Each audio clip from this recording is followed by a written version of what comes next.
ಎಲ್ರಿಗೂ ನಮಸ್ಕಾರ. ನನ್ನ ಚಾನಲ್ ನವ್ಯ, ಇದಕ್ಕೆಲ್ರಿಗೂ ಸ್ವಾಗತ ಸುಸ್ವಾಗತ. ಮಂಗಳೂರು ಪ್ರಸಿದ್ಧ ಈವ್ನಿಂಗ್ ಸ್ನ್ಯಾಕ್ಸ್ ಏನಪ್ಪಾ ಅಂತ ಕೇಳಿದ್ರೆ ಅದು ಖಂಡಿತವಾಗಿಯೂ ಹಲಸಿನ ಹಣ್ಣಿನ ಗಾರಿಗೆ. ಹಾಗಾಗಿ ತಂದಂತಹ ಹಲಸಿನ ಹಣ್ಣಿತ್ತು, ಅದರಿಂದ ಗಾರಿಗೆಯನ್ನು ಮಾಡೋಣ ಅಂತ. ಸೊ ನೋಡೋಣ ಈ ಒಂದು ಮಂಗಳೂರು ಪ್ರಸಿದ್ಧ ಗಾರಿಗೆಯನ್ನು ಹೇಗೆ ಮಾಡ್ಬೋದು, ಹಾಗೆ ಇದಕ್ಕೆ ಏನೆಲ್ಲ ಇಂಗ್ರೀಡಿಯೆಂಟ್ಸ್ ಬೇಕು ಅಂತ ನೋಡೋಣ. ಮೊದಲಿಗೆ ಇದಕ್ಕೆ ಏನೆಲ್ಲ ಇಂಗ್ರೀಡಿಯೆಂಟ್ಸ್ ಬೇಕು ಅಂತ ನೋಡೋಣ. ಸೊ ನಾನು ಈ ಒಂದು ಕಪ್ಪಲ್ಲಿ 1.5 ಕಪ್ ಅಷ್ಟು ಬೆಳ್ತಿಗೆ ಅಕ್ಕಿಯನ್ನು 7 hours ನೆನೆಸಿ ಹಾಕಿ ತೊಳೆದಿಟ್ಟಿದ್ದೇನೆ. ಹಾಗೇನು ಇದಕ್ಕೆ ಹಲಸಿನ ಹಣ್ಣು, ಕಾಯಿ ತುರಿ, 2 ತುಂಡು ಬೆಲ್ಲ. ಸೊ ಇದು ನಿಮಗೆ ಸಿಹಿ ಜಾಸ್ತಿ ಬೇಕಾದರೆ ಜಾಸ್ತಿ ಹಾಕ್ಬೋದು. 2 ಏಲಕ್ಕಿ, ರುಚಿಗೆ ತಕ್ಕಷ್ಟು ಉಪ್ಪು, ಹಾಗೆಯೇ ರವೆ ಇದು ಆಪ್ಷನಲ್. ಇನ್ ಕೇಸ್ ನಾವು ಕಡ್ದಿಟ್ಟಂಥ ಹಿಟ್ಟು ಸ್ವಲ್ಪ ನೀರಾದರೆ ಇದನ್ನು ನಾವು ಸೇರಿಸ್ಬೋದು. ಸೊ ಇವಾಗ ಇದನ್ನು ನಾವು ರುಬ್ಕೊಳ್ಬೇಕು. ಮೊದಲಿಗೆ ನಾನು ಮಿಕ್ಸಿ ಜಾರಲ್ಲಿ ಅಕ್ಕಿಯನ್ನು ಹಾಕಿ ರುಬ್ತೇನೆ. ಸ್ವಲ್ಪ ಉಪ್ಪನ್ನು ಹಾಕಿ ರುಬ್ತಿದ್ದೇನೆ.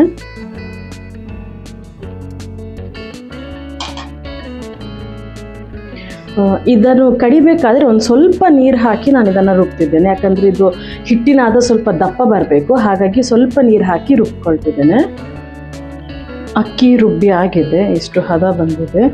ಇನ್ನು ಇದೇ ಮಿಕ್ಸಿ ಜಾರಿಗೆ ನಾವು ಹಲಸಿನ ಹಣ್ಣು, ಹಾಗೆ ತೆಂಗಿನ ತುರಿ, ಬೆಲ್ಲ ಹಾಕಿ, ಹಾಗೆ ಏಲಕ್ಕಿ ಹಾಕಿ ರುಬ್ಕೊಳ್ತಿದ್ದೇನೆ.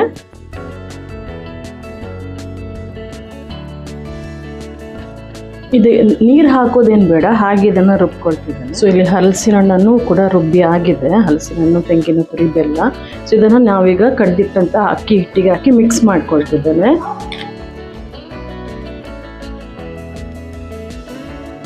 ಸೊ ಇವಾಗ ಈ ಅಕ್ಕಿ ಹಿಟ್ಟು ಮತ್ತು ಹಲಸಿನ ಹಣ್ಣು ಕಡ್ದದ್ದನ್ನು ನಾವು ಮಿಕ್ಸ್ ಮಾಡ್ಕೊಳ್ತೀವಿ. ಇನ್ ಕೇಸ್ ನಾವು ಕಲ್ಲಲ್ಲೇ ಕಡಿಯೋದಂತಾದರೆ ನಮಗೆ ಬೇಕಾದ ಹದವಾಗಿ ಮಾಡ್ಬೋದು. ಬಟ್ ಮಿಕ್ಸಲ್ಲಿ ಕಡಿಯೋ ಕಾರಣ ಒಂದು ಸ್ವಲ್ಪ ಈ ಹಿಟ್ಟು ಒಂದು ಸ್ವಲ್ಪ ನೀರಾಗತ್ತೆ. ಸೊ ಈ ಟೈಮಲ್ಲಿ ಬೇಕಾದರೆ ನಾವು ಒಂದು ಸ್ವಲ್ಪ ರವೆಯನ್ನು ಸೇರಿಸಿದ್ರೆ ಹಿಟ್ಟು ತಿಕ್ಕಾಗತ್ತೆ. ಸೊ ಟೇಸ್ಟ್ ನೋಡಿಕೊಂಡು ಉಪ್ಪು ಬೇಕಾದರೆ ಉಪ್ಪನ್ನು ಸೇರಿಸ್ಬೋದು. ಸೊ ನಾನಿಲ್ಲಿ ಒಂದು ಸ್ವಲ್ಪ ಉಪ್ಪನ್ನು ಸೇರಿಸ್ತಿದ್ದೇನೆ. ಸಿಹಿಯೂ ಅಷ್ಟೇ, ನಿಮಗೆ ಬೇಕಾದಾಗೆ, ನಿಮಗೆ ಜಾಸ್ತಿ ಸಿಹಿ ಬೇಕಾದರೆ ಒಂದು ಸ್ವಲ್ಪ ಬೆಲ್ಲ ಜಾಸ್ತಿ ಯೂಸ್ ಮಾಡ್ಬೋದು. ಸೊ ನಾನಿಲ್ಲಿ ಒಂದು ಸ್ವಲ್ಪ ಬೆಲ್ಲನ ಯೂಸ್ ಮಾಡಿದ್ದೇನೆ. ಹಲಸಿನ ಹಣ್ಣು ಬೇರೆ ತುಂಬಾ ಸಿಹಿ ಇದೆ ಇದು. ಸೊ ಇದು ಹಿಟ್ಟು ಇನ್ನೂ ಒಂದು ಸ್ವಲ್ಪ ತಿಕ್ ಬರಬೇಕು, ಅದಕ್ಕಾಗಿ ನಾನೊಂದು ಸ್ವಲ್ಪ ರವಾನ ಸೇರಿಸ್ತಿದ್ದೇನೆ.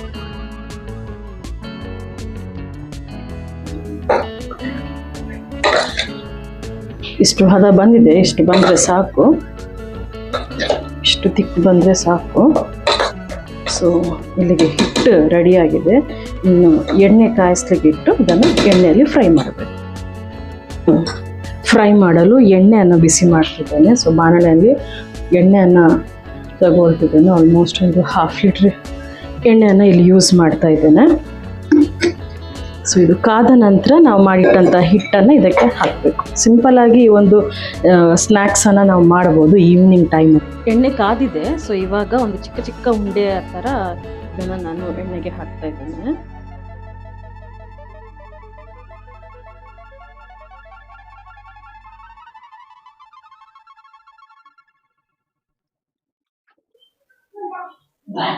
ಇದೊಂದು ಆಲ್ಮೋಸ್ಟ್ ಒಂದು ಗೋಲ್ಡನ್ ಬ್ರೌನ್ ಬರೋವರೆಗೆ ನಾವು ಇದನ್ನು ಫ್ರೈ ಮಾಡಬೇಕು.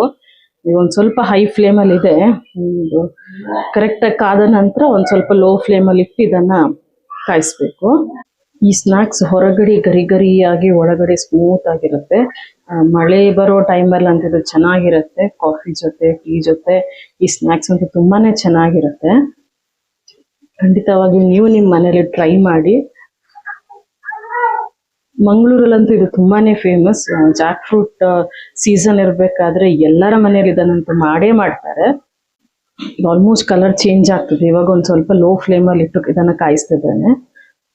ಸೊ ಇನ್ನೂ ಒಂದು ಸ್ವಲ್ಪ ಬ್ರೌನ್ ಕಲರ್ ಬರಬೇಕಾದ್ರೆ ಇದನ್ನು ತೆಗಿಬೇಕು. ಸೊ ಆಲ್ಮೋಸ್ಟ್ ಕಲರ್ ಚೇಂಜ್ ಆಗಿದೆ. ಇನ್ನೂ ಒಂದು ಸ್ವಲ್ಪ ಫ್ರೈ ಆಗಬೇಕಿದು. ಇದಾಗಿದೆ, ಇಷ್ಟು ಫ್ರೈ ಆದರೆ ಸಾಕು. ಇದನ್ನು ತೆಗೆದಿರೋಣ.